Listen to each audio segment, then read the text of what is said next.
Hindi film industry में देव आनंद का रुतबा उनके जाने के बाद भी कायम है। जब भी उनकी बात आती है, उनकी बेहतरीन अदाकारी और ज़बरदस्त स्टाइल को कोई कैसे भूल सकता है। देव आनंद हिंदी सिनेमा के सबसे सफल अभिनेताओं में से एक थे। वैसे तो उनकी ज़िंदगी से जुड़े सैकड़ों किस्से हैं जिनके बारे में जानकर कोई भी रोमांचित हो उठेगा। एक हैंडसम और रोमांटिक हीरो के तौर पर सुरैया के साथ उनकी लव स्टोरी काफ़ी प्रसिद्ध रही। बतौर हीरो देव आनंद की पहली फिल्म 1946 में आई हम एक हैं थी। देव आनंद की एक्टिंग के अंदाज ने उन्हें हमेशा दूसरे एक्टर्स की भीड़ से अलग रखा।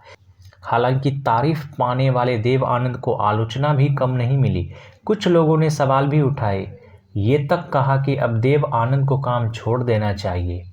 देव आनंद की फिल्मों को छोड़ दे तो उनकी लव लाइफ भी कुछ कम दिलचस्प नहीं रही। बीबीसी की रिपोर्ट के मुताबिक देव आनंद की सुरैया से पहली मुलाकात फिल्म विद्या के सेट पर हुई थी। देव आनंद ने अपना परिचय देते हुए कहा था, सब लोग मुझे देव कहते हैं, आप मुझे किस नाम से पुकारना पसंद करेंगी? सुरैया ने कहा, देव।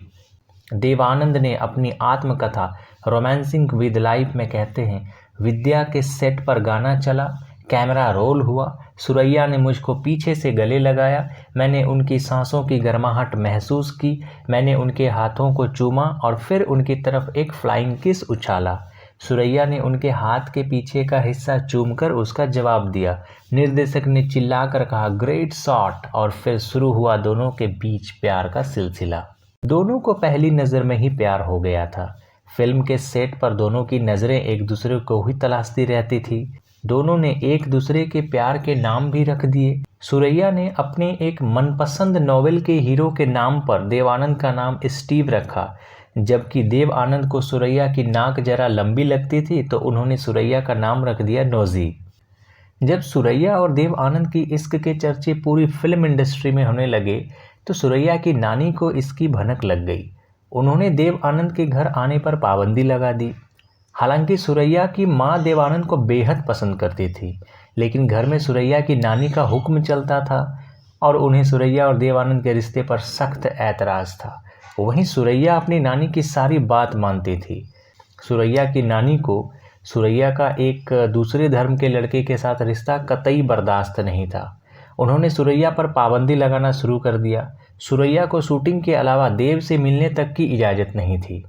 जिस दौर में सुरैया और देव आनंद का इश्क परवान चढ़ रहा था, उस वक्त देव आनंद का फिल्मी करियर उठ ही रहा था और सुरैया एक स्थापित नाम था।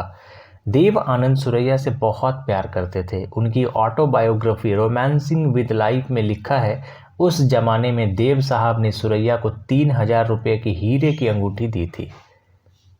स्टार डस्ट मैगजीन को दिए एक इंटरव्यू में सुरैया ने कहा था, एक दिन शूटिंग के दौरान मैंने देव की दी हुई अंगूठी अपनी उंगली में पहन ली, लेकिन नानी को इसकी खबर लग गई। उन्होंने ज़बरदस्ती मेरे हाथ से वो अंगूठी निकाल ली। मुझे पता था देव ने दोस्तों से उधार लेकर मेरे लिए वो कीमती अंगूठी खरीदी है। मैं उस रात बहुत रोई। सुरैया की नानी तो फैसला कर चुकी थी कि वो सुरैया और देव को एक नहीं होने देंगी, और ऐसा हुआ भी।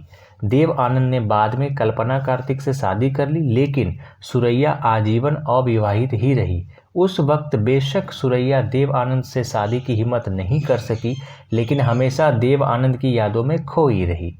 31 जनवरी 2004 को 74 साल की उम्र में जब सुरैया का निधन हुआ, हर किसी को उम्मीद थी उन्हें आखिरी विदाई देने के लिए देव आनंद जरूर आएंगे, लेकिन वो नहीं आए और इस तरह ये लव स्टोरी ख़त्म हो गई।